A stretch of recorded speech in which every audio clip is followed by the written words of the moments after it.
The Bolshevik Plague. Speech by Comrade Kolontai. Comrades, the great October Workers' Revolution has brought with it many changes. Look around and you cannot recognize Russia.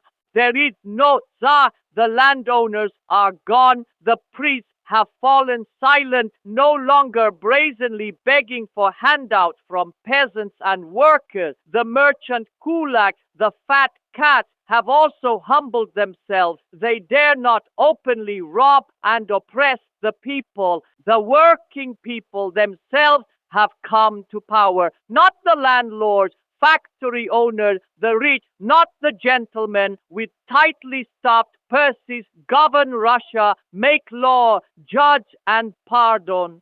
But their own brother, the worker and peasant, sits in the Soviets, writes laws, oversees their implementation, sits in the People's Court, commands the Red Army. Russia has become new, unlike what it was before. But the more we strive to change Russia so that the toilers may live more brightly, more abundantly, better, the more the predator capitalists of all countries hate Bolshevik Russia.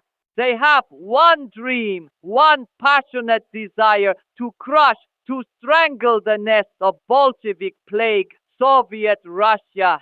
But we do not fear the world's bandit capitalists. We have a strong, steadfast Red Army which carries with it the bright red banner of labor. And this banner calls to itself the workers of all countries. Once our flag is planted and already the determination of all troops sent against us by the world's predators is shaken. The Bolshevik plague now roams freely through Germany. There is no salvation from it, no protection. The French troops are already infected by it. The English general could not protect their sailors and soldiers from it. Your cause is lost, gentlemen. World predator, the working people are rising. The working folk have understood that their salvation lies in communism.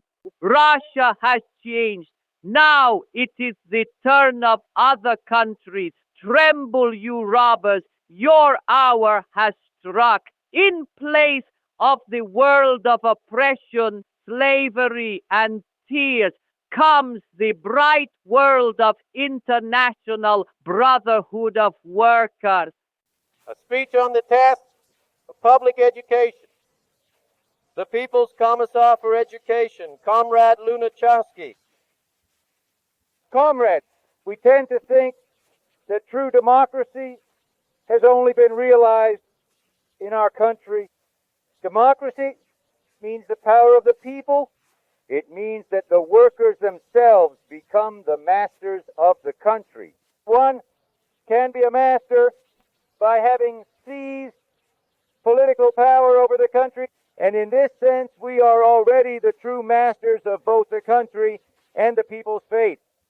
But being a good master means knowing how to manage and to govern the destinies of such a colossal republic, or even a union of republics. We need extremely sharp, highly diverse knowledge that every citizen should possess, as every citizen in our true democracy must participate in governing the country.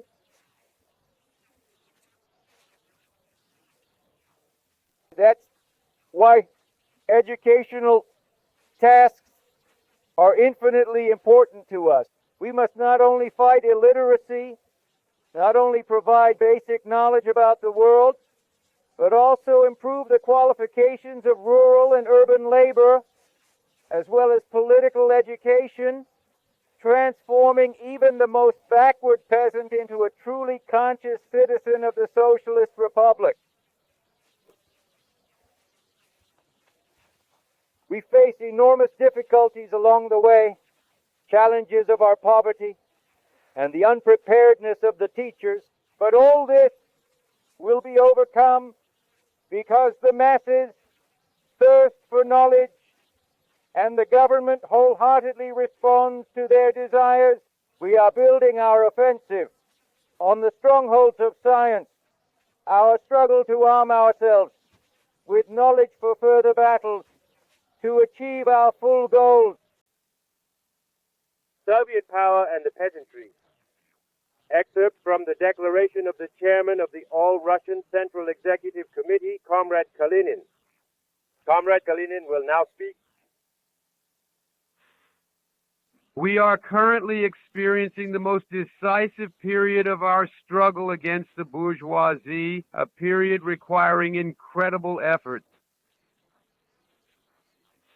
But the worker-peasant government will make every effort to gather around itself elements capable of fighting, thereby easing the burden of the fight for the working class and providing the opportunity to deliver a final defeat to the enemies.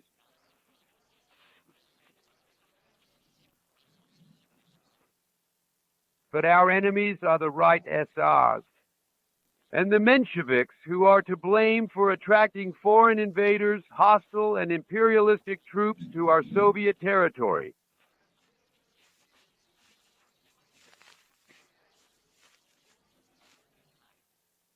Through all sorts of provocative rumors, they attempted to sow distrust in Soviet power. Apart from the interests of workers and peasants, they are once again returning to their old ways, continuing to sow enmity and distrust between workers and peasants in order to drive a wedge into this natural, necessary alliance for both sides, thus weakening the force of the pressure on Russian counter-revolution.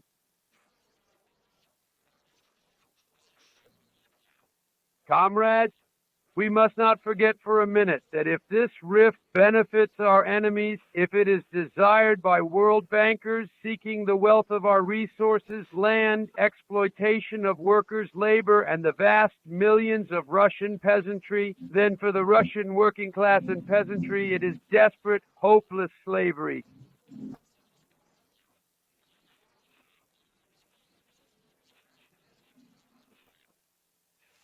Speaking on behalf of the Soviet government, I boldly and decisively declare that the Soviet government values the interests of the peasantry as much as those of the working class, and will make every effort to preserve their welfare and will decisively oppose any illegal requisitions by local authorities, which will only be allowed in moments of state necessity, provided that the requisition is paid for.